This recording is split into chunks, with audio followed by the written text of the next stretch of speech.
दोस्तों आज हम बात करते हैं मेल्स में होने वाली एक कॉमन प्रॉब्लम टेस्टिस पेन, गोलियों में दर्द, बॉल्स में पेन। काफ़ी मेल्स हमारे पास आते हैं ये प्रॉब्लम लेकर के कि उनके बॉल्स में पेन हो रहा है, एक साइड में या दो साइड में। और प्रेजेंटेशन जो है अलग अलग किस्म का हो सकता है। अक्सर उनके जो कंसर्न्स होते हैं कि कोई कैंसर तो नहीं हुआ, वही उनका एक मेन डर रहता है अक्सर, जिसकी वजह से आते हैं। पर कारण कई बार और भी बहुत सारे होते हैं। तो आइए ज़रा उसके बारे में डिस्कस करते हैं, क्योंकि ये प्रॉब्लम बहुत ही कॉमन है। पेन जो है अक्सर दो किस्म से प्रेजेंट करते हैं लोग। एक होता है कि सडनली अचानक से दर्द होना शुरू हुआ बॉल्स में, और दूसरा होता है कि ग्रेजुअली कुछ दिन से या कुछ हफ्तों से, महीनों से पेन चल रहा है। तो सबसे पहले बात करते हैं कि सडन ऑनसेट जो पेन है, जो अचानक से दर्द उठना शुरू हुआ बॉल्स में, वो किस कारण हो सकता है। एक जो वरीसम कारण होता है यंग बॉयज़ में स्पेशली, वो होता है टॉर्जन टेस्टिस। टॉर्जन होता है कि जो बॉल है, जो अंडकोश है, वो अपनी जो जिस उनकी नसों के से वो जुड़ा हुआ है बॉडी से, वो घूम जाता है, ट्विस्ट हो जाता है। उसको हम टॉर्जन कहते हैं। उसके अंदर जो इमरजेंसी इसलिए है क्योंकि जो गोली की ब्लड सप्लाई है वो कट ऑफ हो जाती है ट्विस्ट होने की वजह से।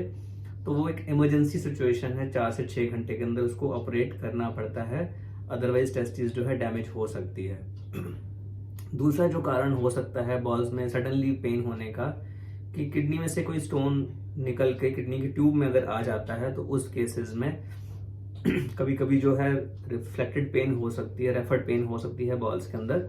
तो वो एक दूसरा कारण है। उसमें आमतौर पे पेन जो है सिर्फ अंडकोश में नहीं होगी, उसके अंदर जो है पेट में दर्द हो सकती है, साथ में वॉमिटिंग हो सकती है, बैक में पेन हो सकती है, यूरिन में कुछ प्रॉब्लम हो सकती है। इसके अलावा जो दूसरे कारण हैं सडन पेन, क्योंकि कुछ चोट लग गई वहाँ पे, या फिर कुछ सडनली कुछ मसल स्पाज्म हुआ ऊपर के वहाँ के एरिया में, उसकी वजह से ऐसे पेन्स हो सकते हैं। फिर होते हैं क्रॉनिक पेन, की कुछ दिनों से पेन हो रहा है, वहाँ पे कुछ सूजन आ गई है। सूजन के साथ पेन होने के क्या कारण हैं? जो कॉमन कारण है वो है हाइड्रोसील हो सकता है, हर्निया हो सकता है, या फिर टेस्टिस के अंदर, या एपिडिडिमस जो बोलते हैं, उस जहाँ पे स्पर्म स्टोर होते हैं, उसके अंदर कोई इन्फेक्शन हो गया। अगर कोई इन्फेक्शन वाला कारण है तो टेस्टिस जो है कुछ दिनों के अंदर वहाँ हार्ड हो जाती है, वहाँ फीवर आ सकता है, बर्निंग सेंसेशन हो सकती है यूरिन के अंदर, और कोई अंडरलाइन कोई प्रॉब्लम भी हो सकती है। किसी किसी वजह से डायबिटिक्स हैं, उनको यूटीआई के चांसेस ज़्यादा होते हैं। तो ये सब चीज़ें एक कॉमन कारण है, स्वेलिंग है, फीवर है, और यूरिन में कोई बर्निंग है। अगर कोई पेनलेस स्वेलिंग है वहाँ पे, और तो जैसे हाइड्रोसील है, हाइड्रोसील के अंदर पेन अक्सर बहुत ज़्यादा नहीं होगा, लेकिन भारीपन लेस लग सकता है, ड्रैगिंग पेन हो सकता है। तो उस केसेस में जो है हाइड्रोसील का डायग्नोसिस कॉमन बनता है।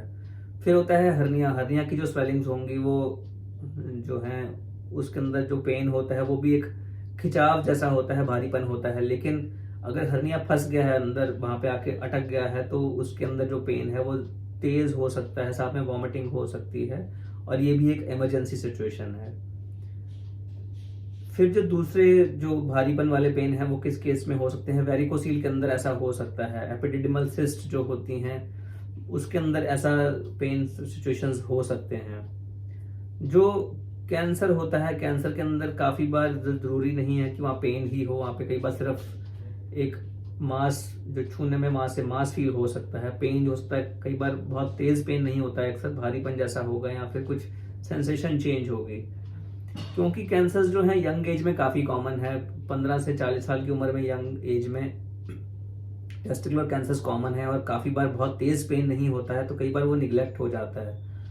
तो अगर आप पेरेंट्स हैं तो अपने जो यंग बेटे हैं उनको टेस्टिस सेल्फ एग्जामिनेशन उनको सिखाना चाहिए, कि जब वो नहा रहे हैं तो उस टाइम जब वो अपने आप को वॉश कर रहे हैं जेनिटल एरिया को, तो टेस्टिस में अगर उनको कुछ एबनॉर्मल लग रहा है तो अपने पेरेंट्स को ज़रूर बताएं।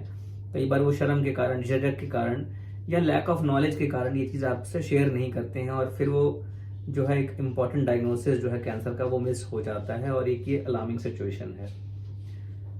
फिर होता है chronic pelvic pain syndromes. Chronic pelvic pain syndromes एक ऐसी चीज़ है जो कि बहुत कॉमन है। अक्सर जो है उसका कोई कारण नोन नहीं है मेडिकल साइंस में कि ऐसा क्यों होता है, और कुछ लोगों को क्यों होता है ऐसा, और इसका रूट कॉज क्या है।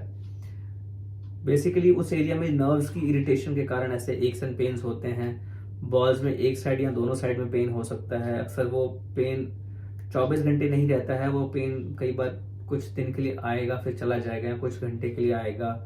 कुछ स्पेसिफिक फैक्टर्स हो सकते हैं जिसकी वजह से पेन बढ़ सकता है, जैसे कुछ लोगों को स्ट्रेस जब होगा उसकी वजह से वो पेन बढ़ सकता है, कुछ कॉन्स्टिपेशन हो तो उसकी वजह से वो पेन बढ़ सकता है, या कुछ रिसेंटली कोई सेक्सुअल एक्टिविटी या मैस्टरबेशन हुआ उसके बाद पेन बढ़ सकता है, कुछ लॉन्ग डिस्टेंस ड्राइविंग के बाद पेन बढ़ सकता है, कुछ पर्टिकुलर एक्टिविटी जिमिंग हो गया या फिर कुछ वेट्स उठाने से पेन बढ़ता है। तो हर एक के अलग अलग कुछ एग्रीवेटिंग फैक्टर्स हैं। काफ़ी बार जो है फैक्टर्स आइडेंटिफाई करना मुश्किल होता है। टेस्ट जब करवाते हैं तो टेस्ट वगैरह सब नॉर्मल आते हैं, तो ये कि बड़ी अनोइंग प्रॉब्लम है और it's a diagnosis of exclusion. हम बाकी चीज़ें सीरियस मैटर्स एक्सक्लूड करते हैं कि कुछ और कारण तो नहीं है पेन का, उसके हिसाब से इस चीज़ का मेडिसिन दिया जाता है क्रॉनिक पेल्विक पेन सिंड्रोम में।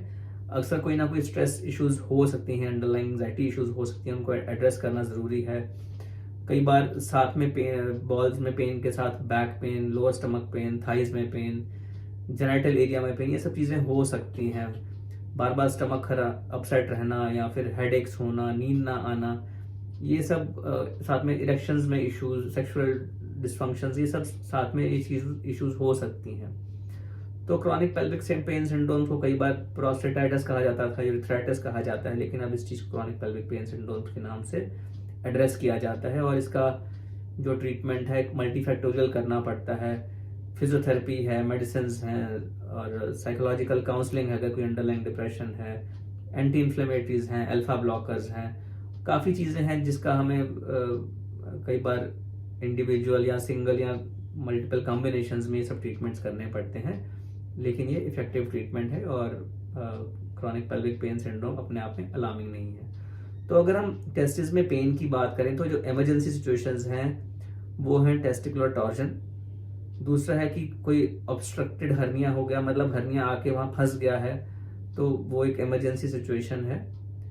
और ये जो दो चीज़ें हैं वो आइडेंटिफाई करनी ज़रूरी हैं। और ऐसा कुछ आपको कुछ सडन ऑनसेट पेन है, कुछ जो आपको समझ नहीं आ रहा क्यों है, सो अपने आप से घर में ट्रीटमेंट ना करें। अपने बच्चे को अपने आप से घर में पेन किलर्स देकर ट्रीट करने की कोशिश ना करें। वो पेन तो चला जाएगा, लेकिन अंडरलाइंग अगर डायग्नोसिस मिस होता है तो इट कैन बी थ्रेटनिंग।